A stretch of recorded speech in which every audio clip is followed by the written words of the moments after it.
សួស្តីទៅដល់បងប្អូនទាំងអស់គ្នាដែលបានមើលនៅវីដេអូមួយនេះ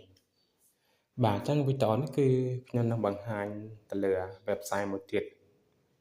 បាទ Digin AI គឺជា website មួយដែលយើងប្រើប្រាស់ដើម្បីបង្កើតនៅវីដេអូដែលយើងយកចេញអំពីរូបភាពបាទអញ្ចឹងយើងយករូបភាពទៅបង្កើតចេញជាវីដេអូហើយនេះគឺ free ណាបាទអញ្ចឹងវាមាន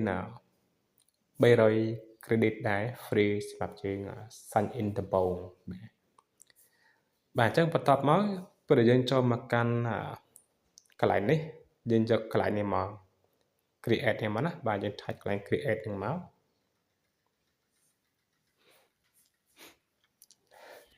បាទ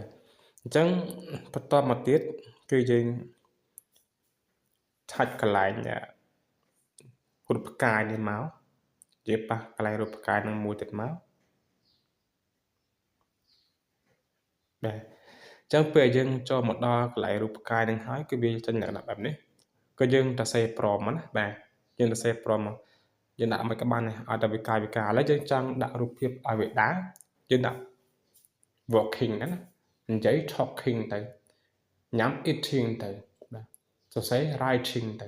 ផឹក drinking ទៅបាទអញ្ចឹងរូបភាពនេះគឺខ្ញុំបង្កើតឲ្យចេះនិយាយទៅយើងបាយមកខ្ញុំដាក់ថា he was talking and both hands were making gesture to speak touch and explain the lesson in the studio អញ្ចឹងមកថាខ្ញុំលុបឆ្លាញ់ studio នេះមួយបាទអញ្ចឹងខ្ញុំដាក់ថាគាត់កំពុងនិយាយហើយដៃទាំងពីររបស់គាត់ហ្នឹងកំពុងធ្វើកាយវិការក្នុងការបង្រៀនឬការបញ្ជូលនៅលើមេរៀនហ្នឹងអញ្ចឹងបាទអញ្ចឹងយើងដាក់ព្រមនេះហើយគឺយើងអាប់ឡូតរូបភាពចូល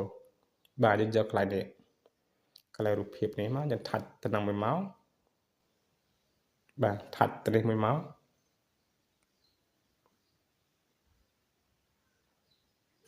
បាទឥឡូវយើងយករូបភាពមួយមកបាទរូបភាពមួយមកបាទអញ្ចឹងយើងគ្រាន់តែប៉ះទៅលើរូបភាពមួយគឺវានឹងរត់ចូលមកដល់កន្លែងនេះបាទគ្រាន់តែប៉ះរូបភាពមួយណាគឺវារត់ចូលមកដល់កន្លែងហ្នឹងហើយបាទ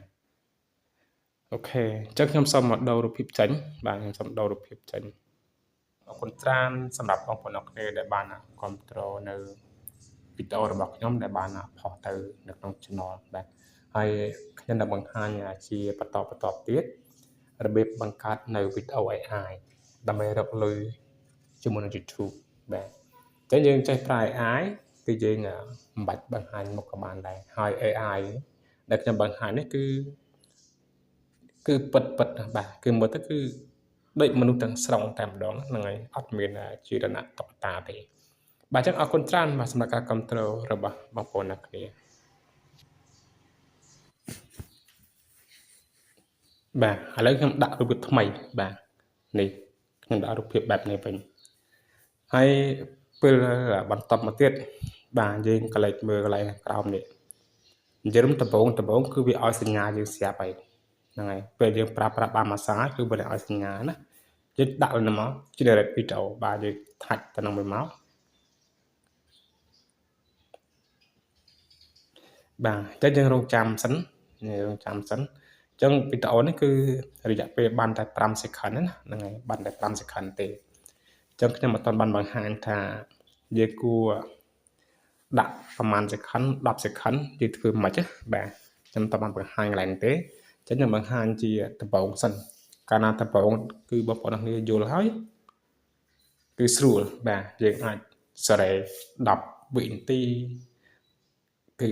វាងាយស្រួលសម្រាប់យើងបាទតែដំបូងយើងត្រូវសិក្សាប៉ុណ្ណឹងសិន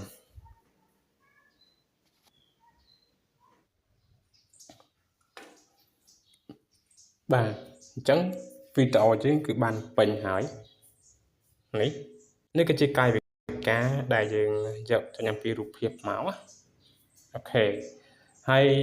ដើម្បីបានវីដេអូមកប្រើប្រាស់យើងក្លេចមើលខាងក្រោមនេះ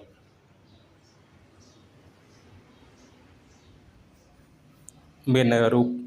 សញ្ញាព្រួញចុះក្រោមហ្នឹងយើងឆាច់ហ្នឹងមកដើម្បីទាញจากវីដេអូមកប្រើប្រាស់បានអូខេយើងឆាច់ឲ្យសញ្ញារូបព្រួញហ្នឹងមកបាទឥឡូវយើងរងចាំdownload វីដេអូសិនបាទគឺពេញហើយវីដេអូពេញណា